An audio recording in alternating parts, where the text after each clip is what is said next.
I've spoken to dozens of firm owners in the last month, and most of them said the same thing. They get clients through referrals or networking, whatever it is, but not the right ones.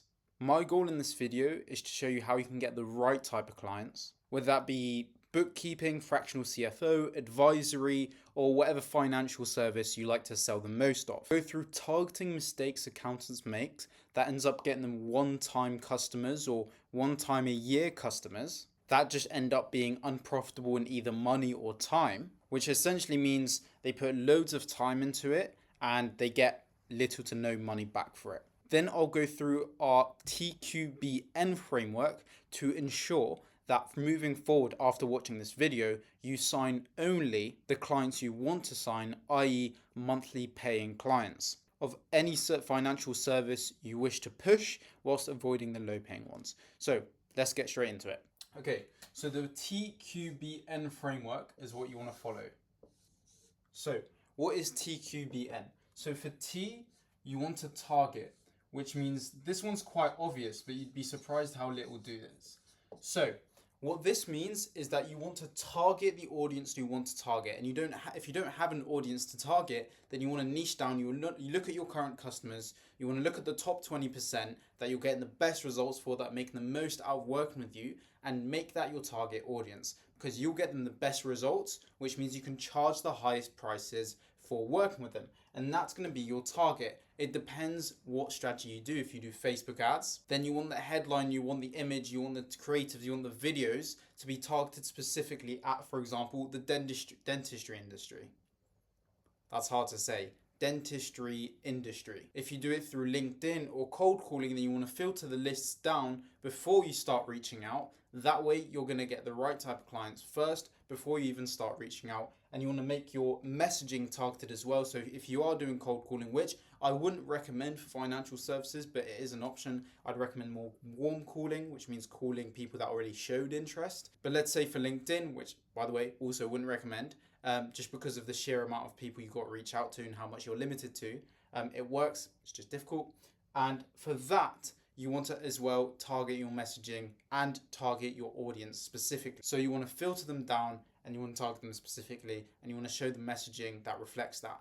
And okay, why should you niche down and not just target everyone, right? On paper, you got a bigger TAM, bigger total addressable market if you target everyone. And in theory, you've got more people, more clients, right? But that's not actually how it works. Okay, so imagine you're in a train station and there's 100 people, they're bustling, they're going places, and you go, all right, hey everyone, guess how many people are going to turn around? 0. No one's going to look at you, maybe an interested child or something, right?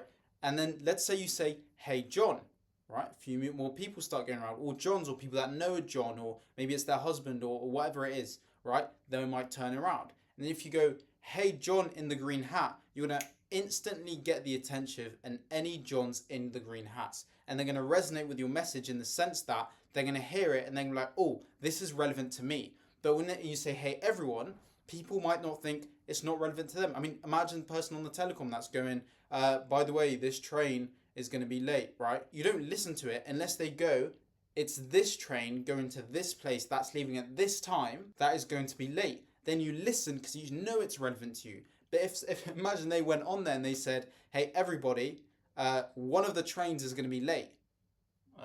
Okay, is that for me? Is that for someone else? Like, just don't really understand what's going on. Okay, just to drive the point home, let's take another example.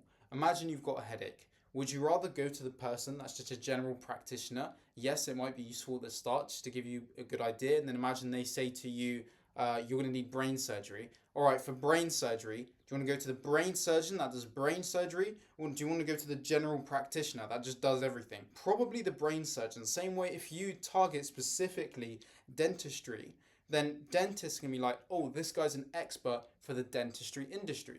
Even if you're not specifically, or that's not how you started your firm, your practice, that's how it ends up, because you saw the top 20% of your customers that get the best results end up in the dentistry industry, which means you are now a dentistry expert, or you can position yourself as one, and you can charge higher prices because you seem like an expert, and you are an expert because you get higher and better results, so you can charge more. I'm going to give you one more example, just again to really drive the point home. Imagine I did fitness, and you might be watching this now being like, oh my God, yes, I get it. But this is the point. Okay, imagine I did fitness and I said I do personal training. Cool, right? Gonna get a few people. Maybe I can charge $100 an hour for personal training. Okay, now imagine I said I do personal training for people that are 50 and older, right? At this point, I can charge more because it sounds like it's more specified. It might be the exact same thing, but it is more specified, right, for them. And it might be slightly different in certain areas, but the general idea is the same. Okay, now it's imagine personal training for people over 50 that have children and are struggling with XYZ. Okay, now this is super specific, and I could charge a ton for this because people are going to look at me and go, this guy's an expert in that field because that's who he targets. In comparison to someone who just does personal training, could be for kids, could be for adults, could be for teens, whatever it is, right? Not that there are, personal trainers for kids, but you get the idea. All right, next, you want to qualify. Qualify. So after you target people, once you get leads coming in, once you get people coming in, you want to qualify them. Now, the best way to do this is to do it just simply through a form. So we like to ask about 2 to 3 questions max, 2 to 3 Qs max, because more than that, it just creates too much friction. And you want to increase and decrease friction depending on how the number of unqualified leads you get or the capacity that you have. So for example, if you're getting 10 leads a month and you always convert 3, but a couple of them are, not too qualified, and now your capacity is only 1, you only want the most qualified people coming through, so you can increase the friction, ask more questions to ensure they're qualified. So the first step is a form. Don't know where to write it, not enough space on the board, so you're just going to have to remember it.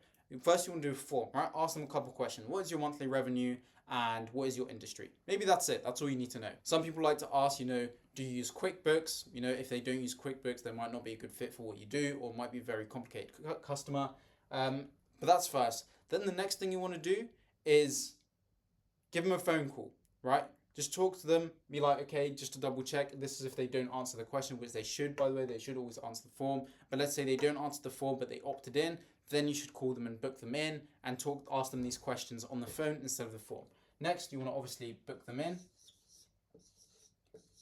And obviously, you're only booking in people that are dead qualified. And for this framework, by the way, if you want us to apply this for you and you need more leads and you need help closing leads, I'll put a link in the description. You can book a call and I can tell you a little bit more about what we do.